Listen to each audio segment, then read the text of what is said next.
시작하도록 합니다. 날씨가 이제는 조금 태풍의 영향으로 조금 시원해졌다고 좀. 자, 오늘 말씀은 이사에서 14장 21절에서 15장 9절까지의 말씀입니다. 좀 예비가 늦어져서 좀 죄송합니다.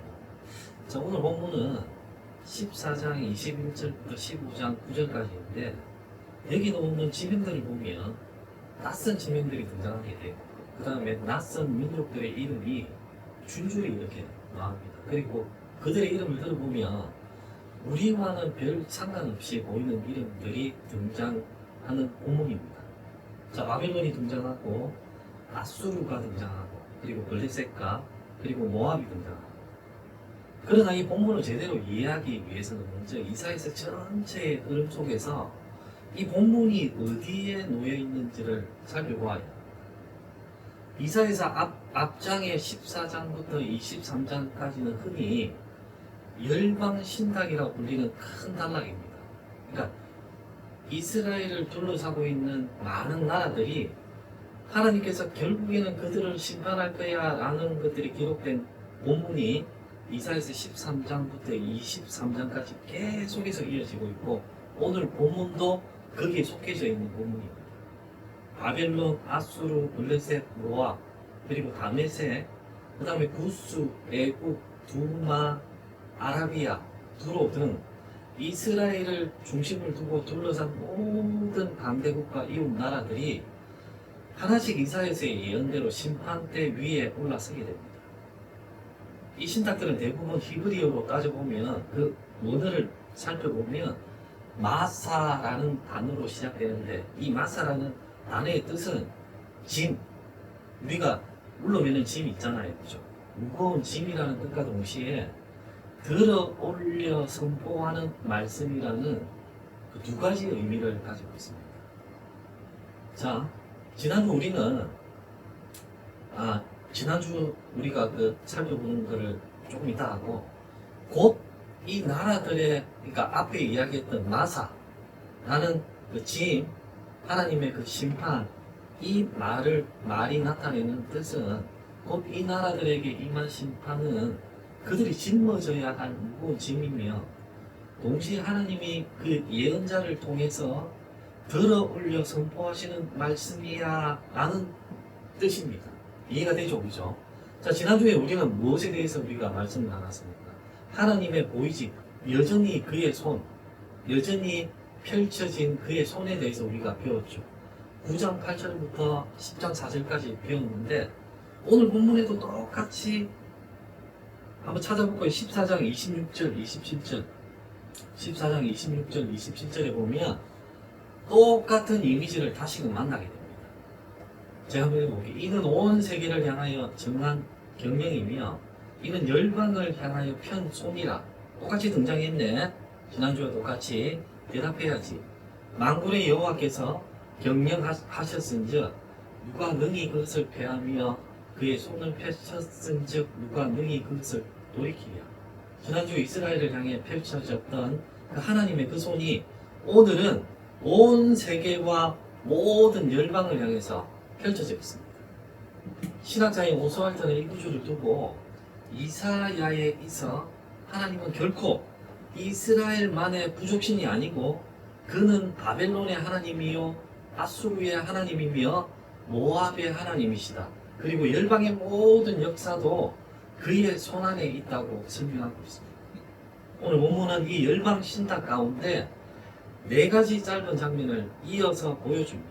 첫 번째는 무너지는 바벨론, 그 다음에 꺾여지는 아수르, 그 다음에 섣불리 기뻐하는 블레셋, 그리고 하룻밤 사이에 폐허가 되는 모압입니다. 특별히 오늘 설교의 제목을 하룻밤에라고 붙인 것은 15장 1절에 두 번이나 반복되는 표현이기 때문입니다. 하룻밤에 모압 알이 망하여 황폐할 것이라. 하룻밤에 모압 기르가 망하여 황폐할 것이라.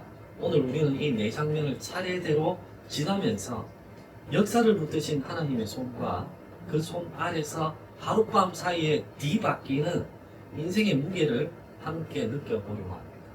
첫 번째 이사야서 14장 21절 한번 읽어볼까요? 시작. 너희는 그들의 조상들의 죄악으로 말미암아 그의 자손 도륙하기를 준비하여 그들이 일어나 땅을 차지하여 성들로 세상을 가득하게 하지 못하게 하라. 아멘. 이 구절은 이사야 13장부터 이어지는 바벨론 심판 신학의 결론부입니다. 앞서 13장의 이사야는 바벨론의 멸망을 마치 눈앞에서 보면서 생생하게 그렸습니다.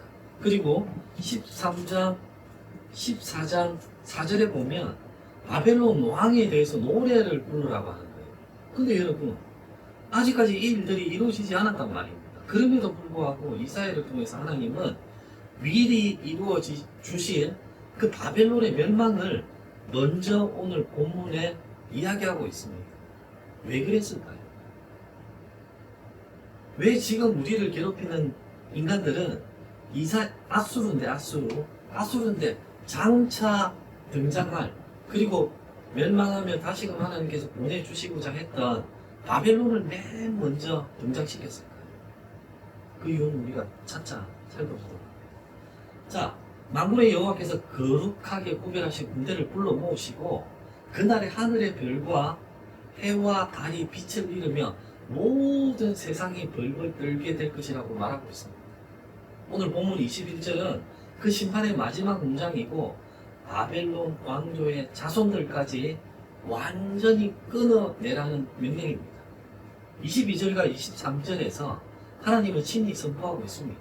어떻게 해요? 이렇게 선포하고 있습니다. 만군의 여호와께서 말씀하시되 내가 일어나 그들을 쳐서 그 이름과 남은 자와 아들과 후손을 바벨론에서 끊으리라. 나 여호와의 말이니라. 내가 또 그것이 고슴도치의 우렬과 물웅덩이가 되게 하고 멸망의 빗자루로 청소하리라. 여기서 빗자루로 청소하리라는 표현이 특별히 인상적입니다. 세계 최강의 제국, 그리고 스스로 하늘에 올라 지극히 높은 자와 비기를 했던 나라. 이 대목에서 우리가 뭔가 생각이 나지? 무엇이 생각이 납니까? 바벨론의 시초가 뭐예요? 바벨탑을 세웠던 바벨이네. 그죠? 누가 주역이 됐어요? 그때 니므롯이라는 성경에 처음 등장했던 용사라고 이름 불러줬던 니므롯이 주축이 돼서 하나님과 겨뤄서 이겨보려고 하나님보다 높여지겠다는 교만한 마음으로 세웠던 탑이 바벨탑이고, 그 바벨탑이 있던 지명이 바벨이고, 그곳의 후손들이 바로 바벨론이다. 그러면 아까 우리가 질문했던 그 질문의 답이 등장하겠네. 그게 뭐다? 왜 하나님은 지금의 우리들의 힘든 대적은 아수르보다 그 앞에서 바벨론을 먼저 거론하실까? 그 이유는 하나님께 교만했던 그 바벨론이 무너질 거야 라고 미리 선포하시는 거예요. 그리고 그들을 무너짐을 하나님은 오늘 14장 4절에서 노래하라고 이야기한 이유는 뭔가 하면 바로 하나님 대적하는 것들은 반드시 이 땅에서 무너진다는 것을 말씀하기 위해서 아수르보다 바벨론을 앞장 세워서 이야기하고 있다. 그래서 뭐 해라고? 그렇게 하지 말라고 이야기하고 있다. 자, 봅시다. 결국에는 오늘 말씀의 표현처럼 빗자루 하나로 쓸려나가는 먼지처럼 그 바벨론은 다 사라진다고 이야기해요. 당시에 세계 최강의 제국이었던 그 바벨론이 빗자루로 쓸려나가는 먼지같이 하나님의 일하심에 그들이 다 흩어진다는 거예요. 자, 하늘까지 오르는 자의 마지막 자리는 오늘 본문이 이야기하고 있는 고슴도치가 사는 물웅덩이라고 묘약됩니다. 역사는 실제로 이 예언의 말씀이 그대로 성취가 됨으로 흘러갔습니다. 한때 근동을 호령했던 바벨론은 결국 메대와 바사 연합군에 의해서 완전히 무너졌고, 그 화려했던 성읍은 폐허가 되어서 오랜 세월 사람이 살지 않는 땅으로 남게 됩니다.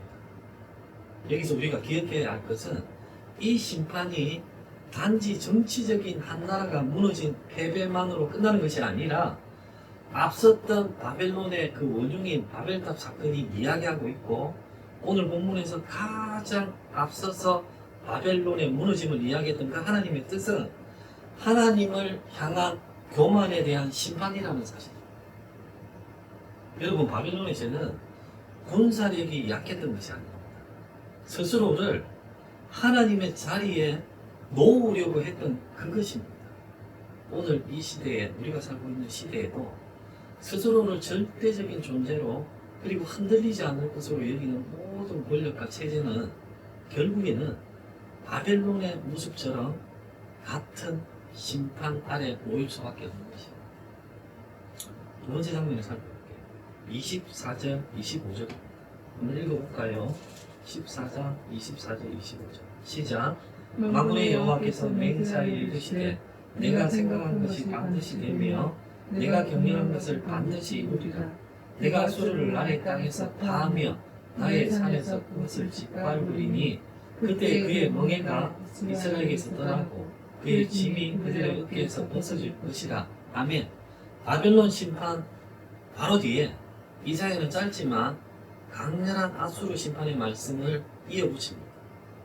이것은 시간 순서로 보면 다소 특이한 배치이죠. 앞서 우리가 살펴봤지, 이사야 당시 실제로 세계를 위협했던 제국은 바벨론이 아니라 아수르였기 때문입니다. 그러나 이사야는 의도적으로 이 두 신탁을 나란히 놓고 있습니다. 신학자 와츠는 이를 듣고 이사야는 지금 눈앞의 위협인 아수르뿐만 아니라 아직 오지도 않은 훗날의 위협인 바벨론까지 이미 하나님의 손안에 있다는 사실을 보여주려는 것이라고 설명하고 있습니다. 당장 두려운 존재도 그리고 아직 오지 않는 미래의 위협도 모두 다가 동일한 하나님의 통치 아래 있다는 것을 이야기하고 있습니다. 24절에 내가 경영한 대로 반드시 되며 내가 정한 대로 반드시 서리라는 이 말씀은 히브리어 원문에서 매우 단호한 맹세의 형식을 취하고 있습니다. 인생의 계획은 늘 뒤바뀌고 무너지지만 하나님의 경영은 결코 무너지지 않는다는 이 말입니다. 여러분, 잠언 29장에도 같은 진리를 노래합니다. 사람의 마음에는 많은 계획이 있어도 오직 누구의 뜻, 하나님 여호와의 뜻이 완전히 서리라 라고 이야기하고 있죠. 그리고 26절과 27절에서 이 아수르에 대한 작은 심판 신탁은 갑자기 우주적 규모로 확장됩니다.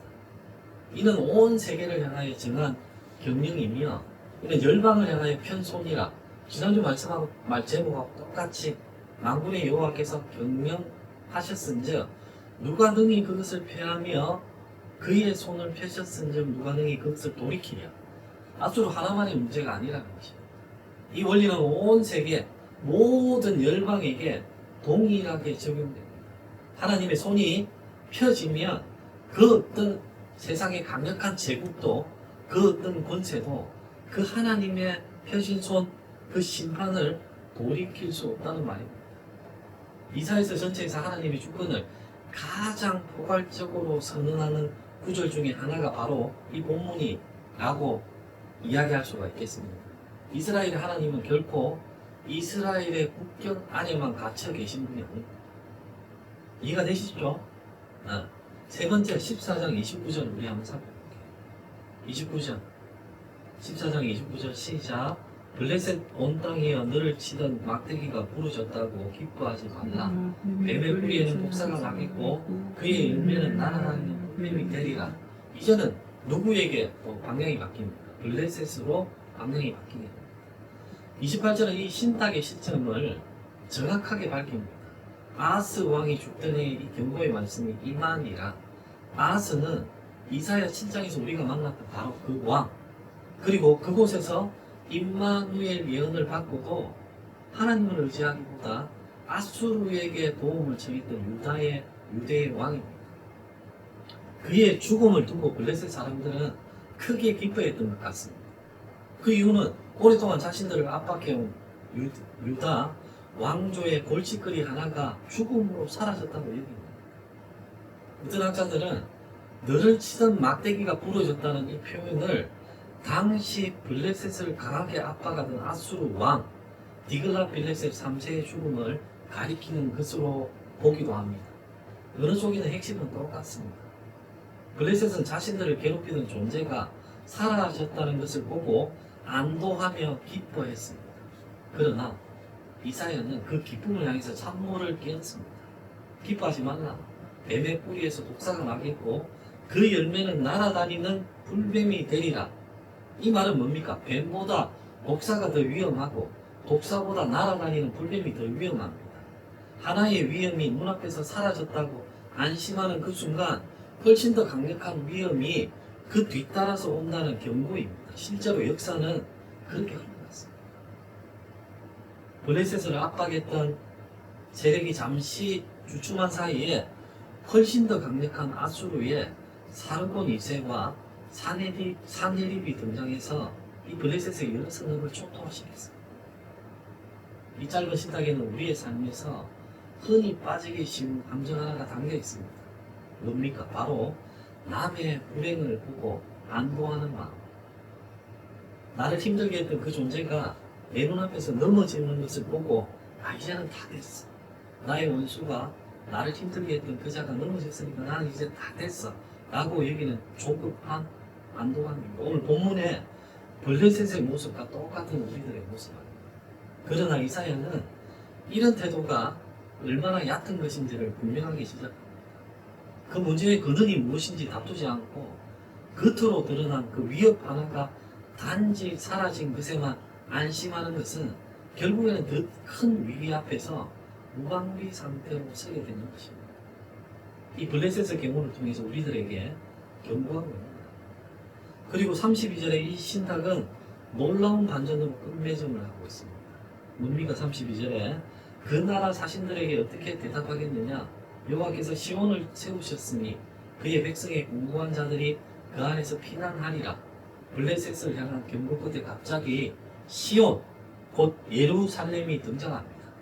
진짜 안전한 것은 무엇인가 하면 눈앞에 막대기가 부러졌다고 좋아하는 얕은 안도감에 있지 않고 하나님이 친히 세우신 시온, 다시 말하면 그분의 언약 안에 있다는 선언입니다.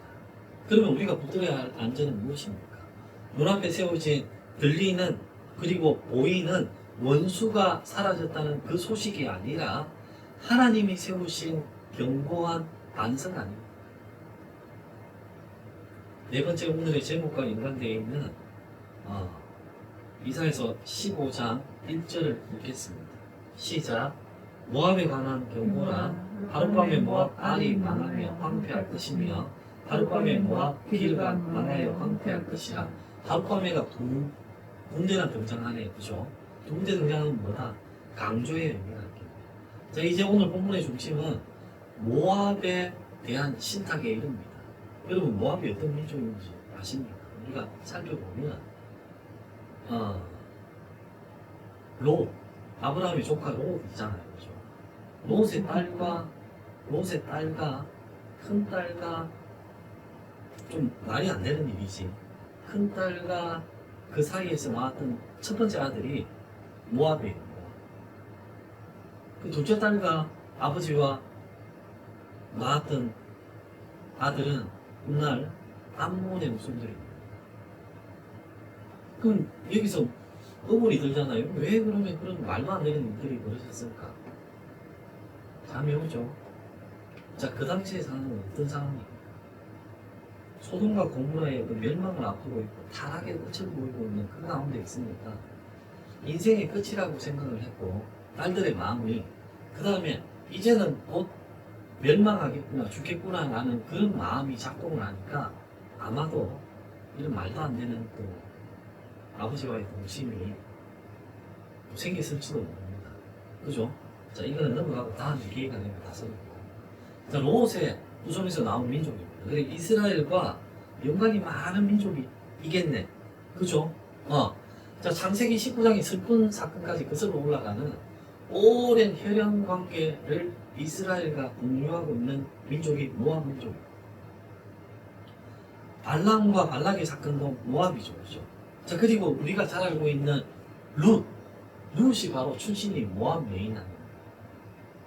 자, 이처럼 모압은 이스라엘에게 단순한 원수 이상의 애정이 얽힌 이웃임을 우리가 알 수 있는 거예요.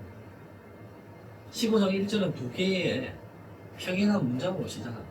하룻밤에 모압 아리, 그 다음에 하룻밤에 모압 기르가.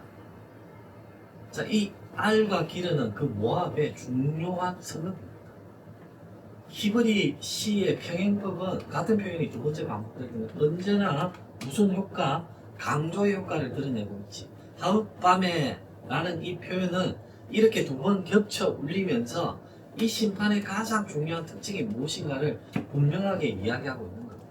그것도 바로 속도, 곧 예고 없는 급작스러움, 전쟁으로 나라가 무너지는 데는 보통 오랜 시간이 걸립니다. 포위가 있을 것이고 그 포위 관계에 협상이 있을 것이고 그 다음에 협상에 저항하는 과정이 있게 됩니다. 그러나 여기서 모압의 멸망은 마치 잠자리에 들 때는 멀쩡하던 성읍이 다음날 아침 일찍 눈을 떠보니까 완전하게 폐허가 되어 있는 것과 같은 속도로 묘사하고 있습니다. 2절부터 4절까지는 그 심판의 소식이 모압 전역으로 퍼져나가는 모습을 파노라마처럼 그리고 있습니다. 그리고 모압 사람들이 늘 찾아가 예배하던 산당에서조차 위로를 얻지 못하고 그들은 통곡합니다. 무슨 말입니까? 종교의 힘도 소용이 없고 그리고 오랜 전통도 하나님이 내리시는 이 재앙 앞에서는 아무 소용이 없음을 보여주고 있는 것 아닙니까? 도시에서 도시로 그리고 성읍에서 성읍으로 곡소리가 메아리처럼 번져나가고 마침내 모압의 용사들까지도 부르르 떨며 부르짖는 지경까지 이루고 있습니다. 5절과 6절에서 이 신탁은 매우 이례적인 전환을 맞이하고 있습니다. 내 마음이 모압을 위하여 부르짖는도다. 그 피난민들은 소알과 에그라스 슬리시아까지 이르고 오며 루힛 언덕으로 올라가고 호로다인 길에서 파멸을 부르짖으며 니머린 물이 마르고 풀이 시들며 채소가 마르고 청정한 것이 없음이로다. 여기서 내 마음이 모압을 위하여 부르짖는도다 라고 말하는 이 목소리는 누구의 목소리를 이야기합니까? 학자들 사이에 이 목소리의 주체를 두고 여러가지 논의가 있지만 대다수의 주석가들은 이것을 예언자 이사야 자신의 탄식으로 또는 하나님 자신의 슬픔이 이 예언자 이사야의 입을 통해서 흘러나온 것으로 이해하고 있습니다. 오랜 원수요 이방민족인 모압의 멸망을 선포하는 이 신탁의 한가운데서 그 신탁을 부르짖고 있는 예언자는 갑자기 눈물을 흘립니다. 생각해 보십시오. 모압은 이스라엘을 괴롭혔던 적국이었습니다.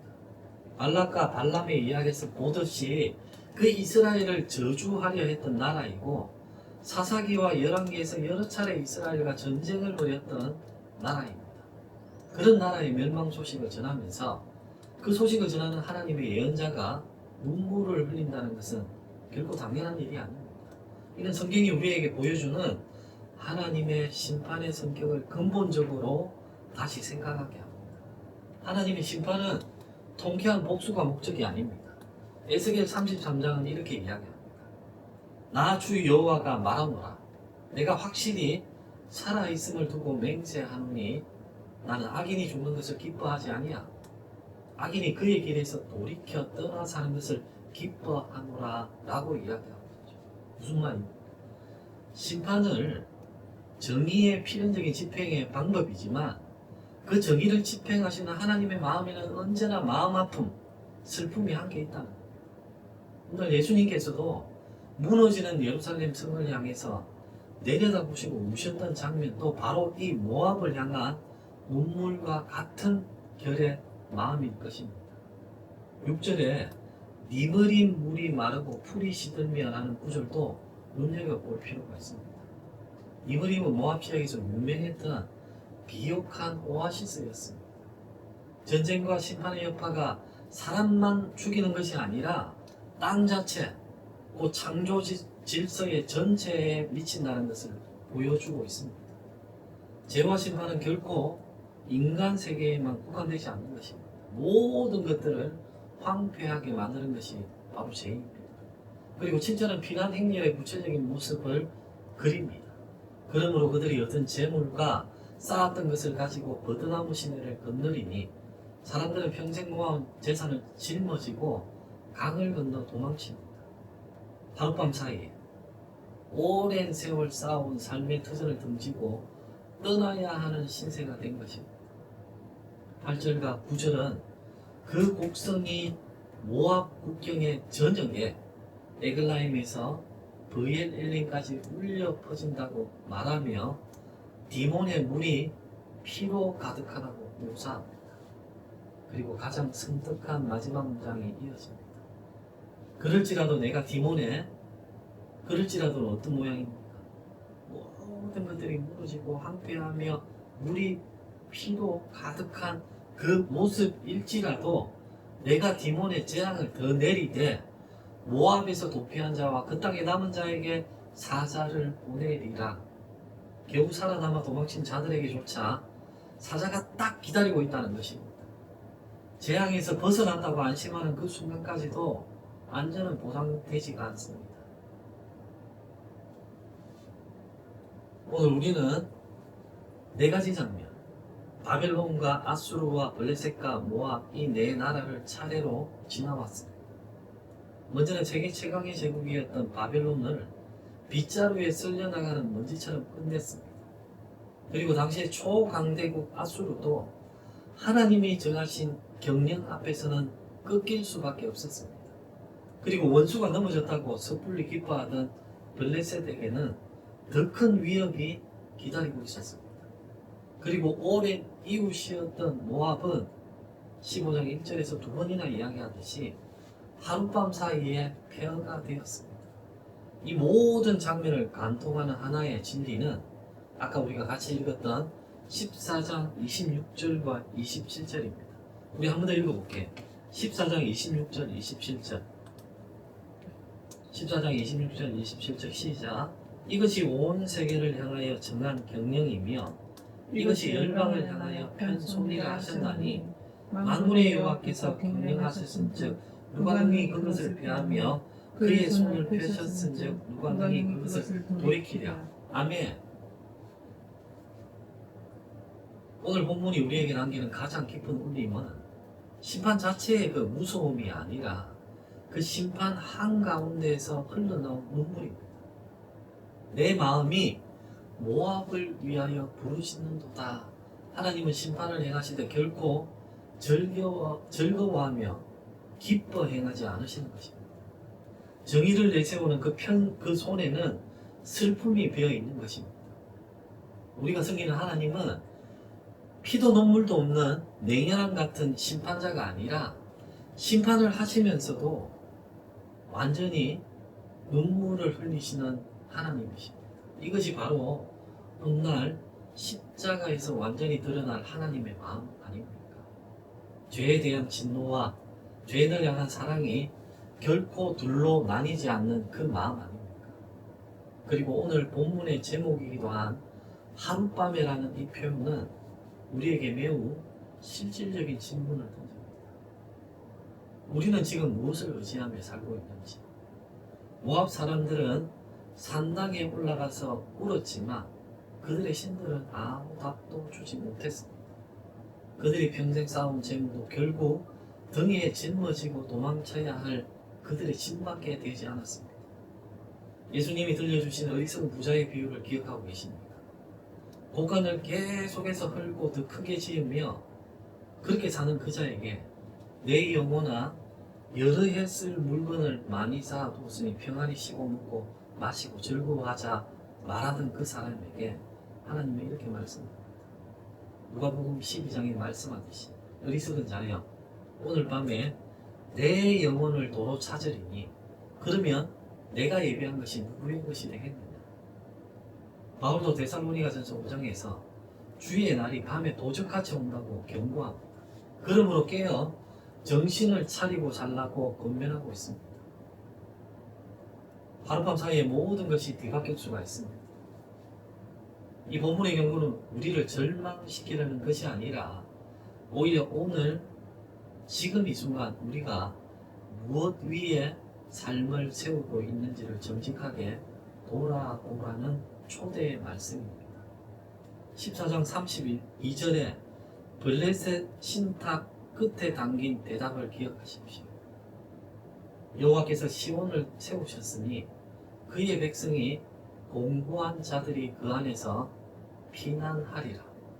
하룻밤에 무너지지 않는 유일한 반석은 하나님이 친히 세우신 시온이요 곧 그리스도 안에 있는 견고한 하나님의 언약의 약속입니다. 재물도 누리고 있는 권세도 오늘의 안동왕도 결코 우리를 그 하룻밤의 재앙에서 지켜줄 수가 없습니다. 오직 하나님이 세우신 그 반석 위에 삶을 세운 자만이 참으로 안전합니다. 사랑하는 성도 여러분, 오늘도 세상 곳곳에서 크고 작은 바벨론이 무너지고 크고 작은 모압이 하룻밤 사이에 폐허가 되고 있습니다. 그 들려지고 있는 소식들 앞에서 우리가 배워야 할 것은 두려움에 사로잡히는 것이 아니라 겸손히 오늘 하루를 하나님 앞에 정직하게 사는 겁니다. 우리를 향해 펴진 그 손을 피하려 하지 말고 오히려 그 손을 붙들고 시온의 반석 위에 오늘의 삶을 세워가는 우리 모두가 되기를 예수 그리스도의 이름으로 축원합니다. 오늘 말씀을 생각하시면서